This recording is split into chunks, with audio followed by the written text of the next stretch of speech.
And I want to share 5 foods that you can add to your diet right now to help calm inflammation, which is an overactivity of a natural part of your immune system.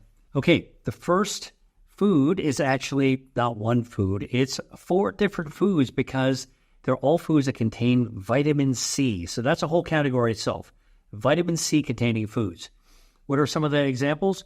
Oranges, strawberries, broccoli, and cherry tomatoes.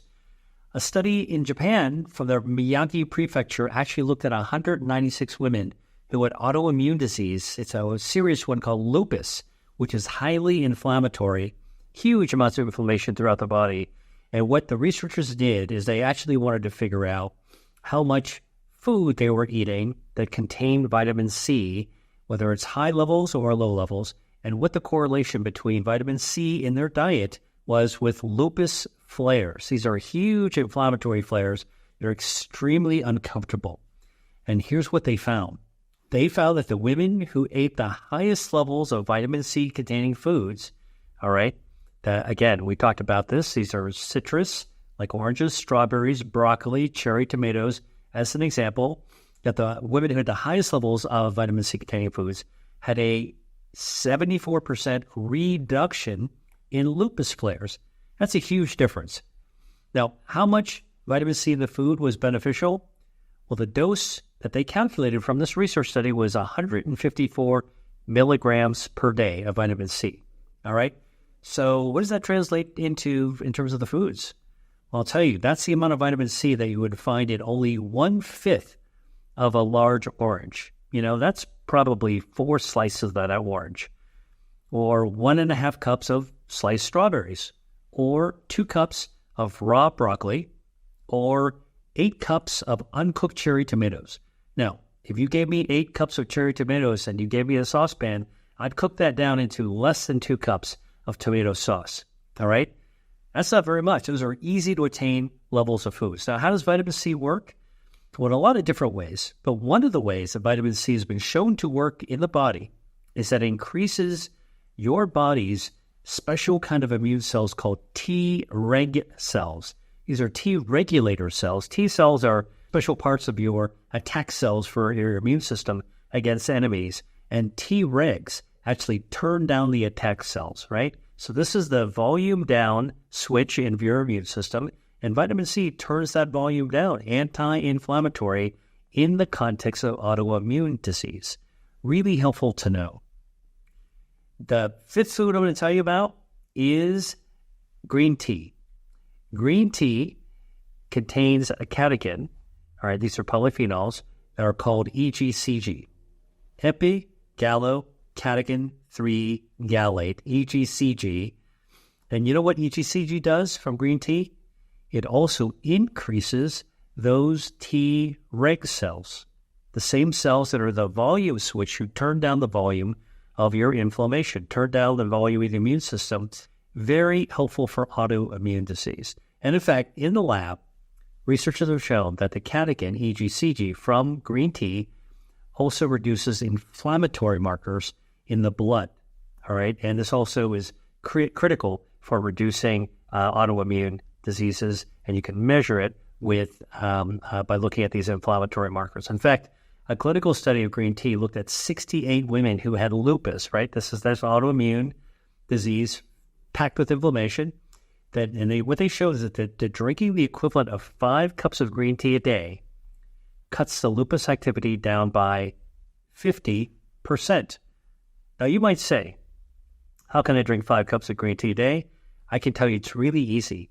If you actually fill up a mug with hot water and brew some green tea in it, like a tea bag or a whole leaf green tea, and you just sip on it every day when it gets low, you just fill up the water again, you will easily, over the course of a day, fill it up again 5 times, all right? People in Asia are drinking 10 cups of tea a day without thinking about it. So not too difficult to actually do. The other thing with this study of women with tea and lupus showed that the green tea drinkers also had a 30% improvement in their quality of life, which they measured in this study. Better quality of life, decreased inflammation, sipping on 5 cups of green tea a day, that is something that is pretty easy to achieve. Now, let me just sort of tell you a little bit about green tea, because green tea is not the only tea that has EGCG, but there's a variation of green tea, which is matcha. Matcha is an amazing powdered form of green tea that you can get if you go to the sushi bar and you ask for green tea. They'll often give you matcha. All right, it's a super green tea.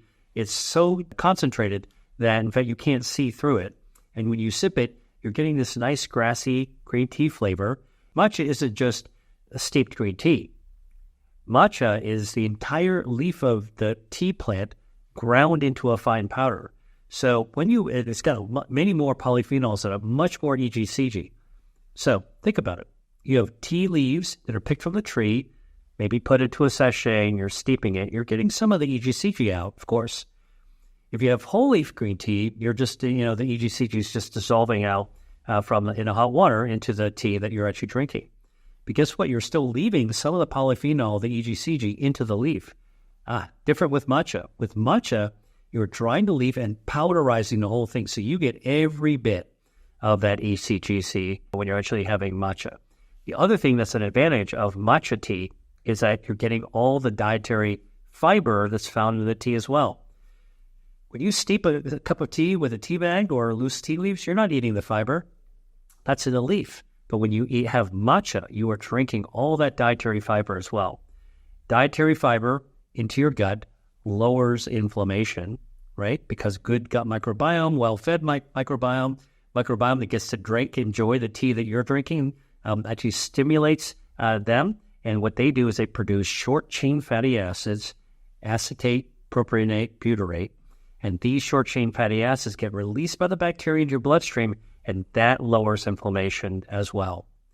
Now, what about beyond green tea? It turns out there are other teas that also have EGCG. Oolong tea, which is a kind you find in a Chinese restaurant. It's kind of a slightly oxidized tea. Black tea, like English breakfast tea, Earl Grey tea, also contains EGCG. And even the super dark teas like pu'er tea, which is an ultra-fermented smoky tea, also contains some of this catechin as well. So you don't need to actually just stick with green tea. You can enjoy all kinds of tea. One pro tip about tea, you don't want to actually have microplastics with your tea, okay? So make sure that when you're actually dunking tea bags, that the bags aren't made with plastic. Some of the beautiful pyramid-shaped tea bags are actually made with nylon, all right, like pantyhose. And when you actually dunk that kind of a bag in your cup of hot tea, the hot water actually dissolves off, guess what, 1 billion plastic particles into your tea. Then you drink it. You don't want to be doing that, all right? So whole tea leaves, much better, all right? Or paper bags if you're steeping your teas, also okay. Or matcha is just taking the powder itself, and that's good. Pu'er also usually break off a block and you put it in there, and that's really great. There is actually powdered teas as well.